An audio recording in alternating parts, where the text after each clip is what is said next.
បាទជាបឋមសូមគ្រប់ជំរាបសួរអ្នកទាំងអស់គ្នាដែលកំពុងតែទស្សនាតាមដានរៀនបកប្រែកាសែតទាំងអស់គ្នា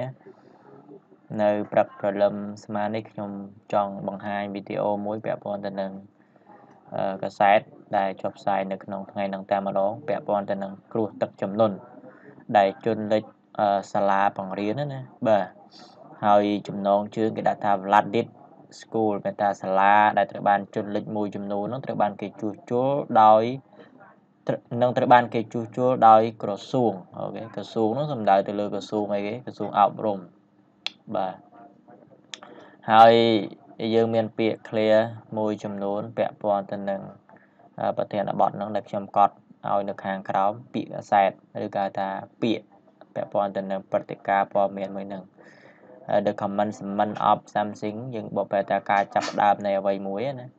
academic year ហ្នឹងគឺឆ្នាំសិក្សា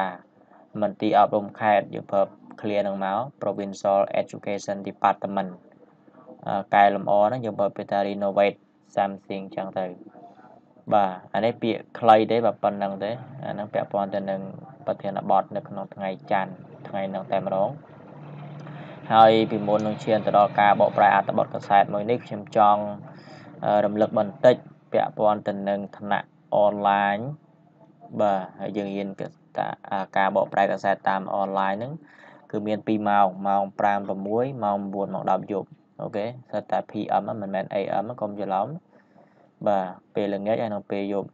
ហើយយើងអាចជ្រើសរើសម៉ោងណាមួយក៏បានដែរបើសិនបើយើងរវល់ពីការងារអញ្ចឹងយើងអាចរើសម៉ោង9ម៉ោង10បាទម៉ោង9ម៉ោង10អូខេហើយយើងតម្រូវឲ្យ download ពី App Store ឬក៏ Play Store នៅកម្មវិធី Zoom យើងដាក់ Zoom meeting មកអូខេ download វាមកហើយពាក់ព័ន្ធទៅនឹងមេរៀនកាសែតហ្នឹងមាន3ចំណុចដែលយើងអាចថាទទួលបានទី1ថ្ងៃច័ន្ទយើងរៀនវេយ្យាករណ៍ថ្ងៃអង្គារដល់ថ្ងៃពហុយើងរៀនព័ត៌មានមានថាបកប្រែកាសែតបកប្រែភាសាអង់គ្លេស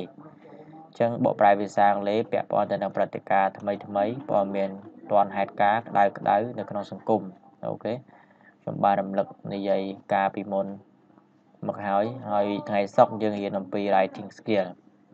អានេះអ្វីដែលយើងទទួលបានណាបាទអញ្ចឹងយើងសិក្សាការបកប្រែកាសែតហ្នឹងបាទថ្នាក់កាសែតហ្នឹងមាន3មុខ grammar new ហើយនិង writing skill អូខេឥឡូវយើងទៅសិក្សាបកប្រែអត្ថបទព័ត៌មានហ្នឹងតែម្ដងទៅthe education ministry said yesterday that it will repair school damage by recent flood before the commencement of បាទ clear ហ្នឹងគឺប្រើអញ្ចឹងមក the commencement of អញ្ចឹងមកបញ្ជាក់អត់ចេះថាសេអញ្ចឹងកត់ឲ្យស្អាតthe new academic year in November តែក្រសួងអប់រំបាននិយាយកាលពីថ្ងៃម្សិលមិញថាខ្លួននេះ it នេះសំដៅទៅលើ education ministry ណានឹងជួសជុលសាលាបង្រៀនបាទសាលារៀនមួយចំនួនដែលខូចខាត damage យើងបកប្រែថាដែលខូចខាតដោយសារទឹកជំនន់នាពេលថ្មីនេះ recent flood ហ្នឹងទឹកជំនន់នាពេលថ្មីនេះពីមុននឹងការចាប់ផ្ដើមនៃឆ្នាំសិក្សាថ្មីហើយយើងបកប្រែចាំមកនៅក្នុងខែវិច្ឆិកាបាទ Ministry spokesman D Kamboli បាទលោក D Kamboli អ្នកនាំពាក្យឲ្យក្រសួងអប់រំ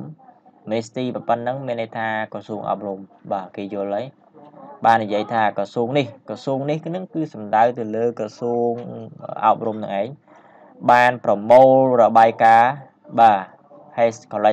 collected នេះយើងបកប្រែថាប្រមូល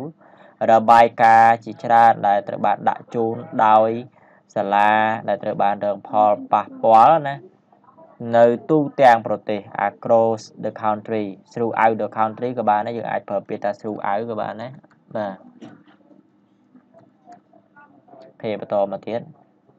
ព័ត៌មានខ្លីទេដោយសារថ្ងៃច័ន្ទបាទ I have not received detail about បាទ detail នេះមានន័យថា information about អូខេមានថាព័ត៌មានពិស្ដាព័ត៌មានលម្អិតអំពីអ្វីមួយ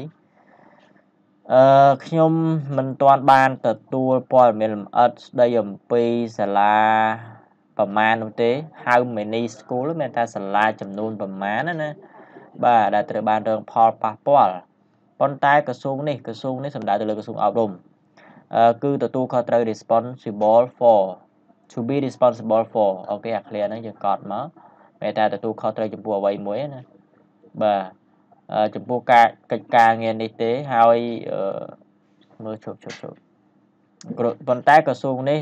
គឺទទួលខុសត្រូវចំពោះកិច្ចការងារនេះហើយនឹងបន្ត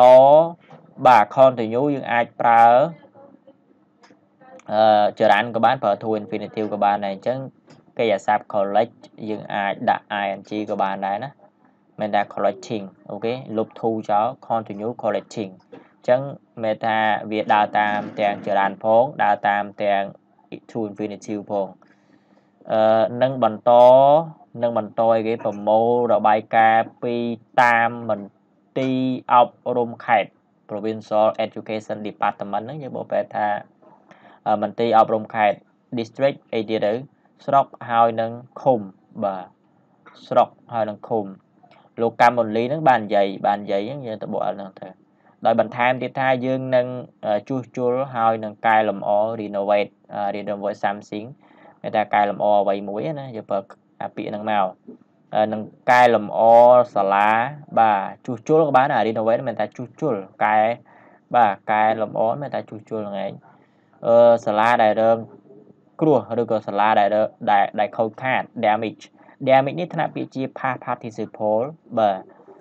យើងដាក់វាជានៅពីមុខ noun school អញ្ចឹងទៅយើងបកប្រែថាកែលម្អសាលាមួយចំនួនដែលខូចខាតពីមុននឹងចាប់ផ្ដើមនៃឆ្នាំសិក្សាថ្មី the start up នេះយើងអាចប្រើ the commencement នេះក៏បានដែរអញ្ចឹងអា clear មិញហ្នឹងគឺប្រើដូចតែគ្នាទេមានតែការ writing គឺត្រូវចេះពាក្យពេចន៍ត្រូវចេះ clear ដែលមានអត្ថន័យដូចគ្នាច្រើនកុំសូវប្រើពាក្យត្រដែតពេកបាទត្រដែតពេកចេះអាចបដូរមកប្រើពាក្យថា clear ថា the start of the new academic year យើងអាចប្រើ the beginning ក៏បានដែរអូខេបន្តទៀត National Committee គណៈកម្មាធិការជាតិទទួលបន្ទុកផ្នែកគ្រប់គ្រងមហន្តរាយ disaster management ហ្នឹងយើងបកប្រែថាទទួលបន្ទុក for នេះយើងបកប្រែទទួលបន្ទុកណាបាទផ្នែកអីគេគ្រប់គ្រងគ្រោះមហន្តរាយយើងបក Kelvin ដែលនាំពាក្យឲ្យគណៈកម្មាធិការជាតិទទួលបន្ទុកគ្រប់គ្រងគ្រោះមហន្តរាយបាននិយាយការពិសប្តាហ៍មុនថាមានសាលាចំនួន289សាលាទូទាំងខេត្តចំនួន8 across 8 province អូខេប្រឡងបាក់ឌុបអាចចេញចំណុចប្រធានបទអញ្ចឹងបាទ word damage ត្រូវបានខូចខាតពីទឹកជំនន់ from flood បាទលោកមុចសខនហ៊ុនសែនកោះកុកបាទ Primary School Director នាយកសាលាបឋមសិក្សាហ៊ុនសែនកោះកុកនៅក្នុងខេត្តកំពង់ចាមបាននិយាយកាលពីថ្ងៃម្សិលមិញថា his school សាលារបស់លោកនោះ was flooded ត្រូវបានអីគេត្រូវបានជន់លិចឬក៏ទឹកជំនន់លិចបាទអស់រយៈពេលជាង1ខែមកហើយអានេះគេសេជាកាលគេអ្នក passive ទម្រង់មានបាទទម្រង់របស់វាគឺ passive was were slash និង verb 3អូខេអាហ្នឹងគឺទម្រង់ passive ហើយហេបើប៉ុណ្្នឹងពាក់ព័ន្ធទៅនឹងព័ត៌មាននៅក្នុងព្រឹកថ្ងៃច័ន្ទអូខេហើយជួយ share ម្នាក់មួយមកដើម្បីឲ្យកូនខ្មែរដទៃទៀតគាត់បានសិក្សារៀនសូត្រដូចយើងជាពិសេសគឺភាសាអង់គ្លេសអូខេជម្រាបលា